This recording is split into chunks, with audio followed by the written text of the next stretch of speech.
2023년 경기 침체에 빠지면 모든 자산시장이 하락하면서 힘들어질 것이다. 라는 이야기를 한다. 과거 2021년 6월 물가가 조금씩 오르고 있었다. 그때 파월 의장은 물가 상승은 일시적이다. 공급망 때문에 일어나는 일이라 걱정할 것 없다. 금리 인상에 대해서는 아직까지 고려해 본 적 없다. 라고 발언을 했었다. 그 뒤로 물가가 계속 오르기 시작했다. 물가가 오르면 금리를 올려야 하기 때문에 자산시장은 떨어진다. 하지만 금리를 올리지 않는다는 파월의 물가 상승은 일시적이며 금리 인상은 고려하지 않는다는 발언으로 자신들의 돈의 가치를 지키기 위해 자산시장에 몰려가기 시작했고 물가가 오르는데도 자산시장은 오히려 상승한 것이다. 그 이후 2021년 11월에 파월은 물가 상승이 일시적이 아닌 것 같다. 2022년부터 금리 인상을 하겠다는 발언을 했다. 이후 부자들은 자신들의 돈의 가치를 지키기 위해 위험한 투자를 하지 않아도 된다는 생각을 하였고 은행에 저축을 하면서 자산시장은 하락하기 시작했다. 2021년 6월에 파월은 물가 상승이 일시적이 아니라는 것을 몰랐을까? 사실은 알고 있었다. 시장은 자산시장과 실물, 노동, 시장으로 나눌 수 있다. 두 개의 엔진으로 날고 있던 비행기가 하나의 동력만으로 날고 있었다고 생각해보자. 하나의 엔진인 실물 시장은 코로나로 인해 동력이 상실되어 있었다. 코로나로 인해 노동시장의 사람들이 복귀를 못하였고 일자리를 찾지 못하였다. 남아있는 동력은 자산시장이었다. 하나의 동력으로 날아야 한다면 그 하나의 동력의 출력을 높여야 했다. 만약 파월 의장이 이때 물가가 상승하고 있으니 금리 인상을 하겠다라고 발언을 했었다면 자산시장과 실물시장의 엔진이 동시에 꺼진다면 세계 경제에 돌이킬 수 없는 사태가 발생했을 것이다. 그렇기에 파월은 실물시장의 엔진이 고쳐질 때까지 시간을 벌어야 했다. 그렇기에 일시적이라는 발언과 금리 인상을 하지 않는다는 거짓말을 해야만 했던 것이다. 2021년 11월 금리 인상을 한다는 발언을 하고 난 다음 코로나로 인해 엄청난 지원금으로 생활하던 미국인들은 일자리를 구하러 나오기 시작했다. 그로 인해 실물 시장이 돌기 시작했었으며 다른 하나의 엔진은 자산시장의 출력을 낮춘 것이다. 경기 침체에는 실업이 증가하고 임금 상승률과 사람들의 소비 여력이 줄어들어 기업들은 설비 투자를 줄여야 한다.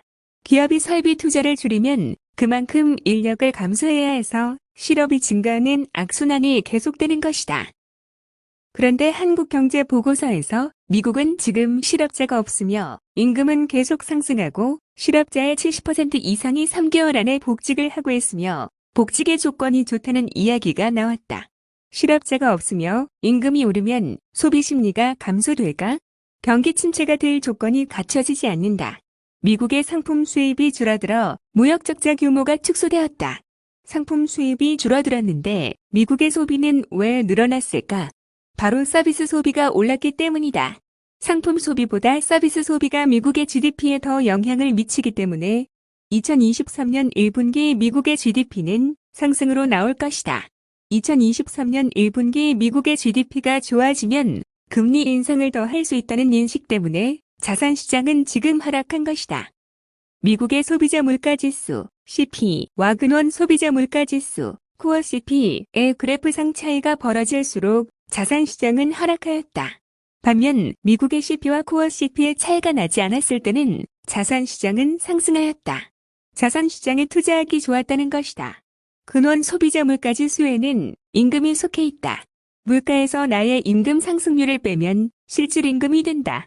소비자 물가지수가 높고 근원 소비자 물가지수는 낮아서 그 차이가 벌어지면 벌어질수록 우리의 임금이 상품 가격보다 낮기 때문에 적자라는 것이다.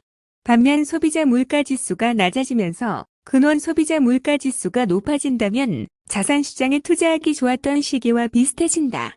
물가 대비 소득이 높아졌기 때문에 흑자로 돌아서기 때문이다. 미국의 임금 상승률은 엄청 올라가고 있다. 사람들이 쓸 돈이 많아지고 있다는 것이다. 미국의 실질 임금이 높아지기 시작했을 때 자산시장에 버블이 왔었다. 현재 미국의 임금 상승률은 5.1%, 미국의 물가는 7.1%이고 계속 낮아지는 추세이며 예상된 연준 최종 기준금리는 평균 5.1%이다. 만약 모든 지수가 5% 안에 다 들어가게 된다면, 임금이 물가보다 높다면 예전에 투자하기 좋았던 제로금리 때의 상황도 올 수 있지 않을까? 금리 인하가 가능해질 수도 있다. 표준 물가 목표를 바꿀 수도 있다.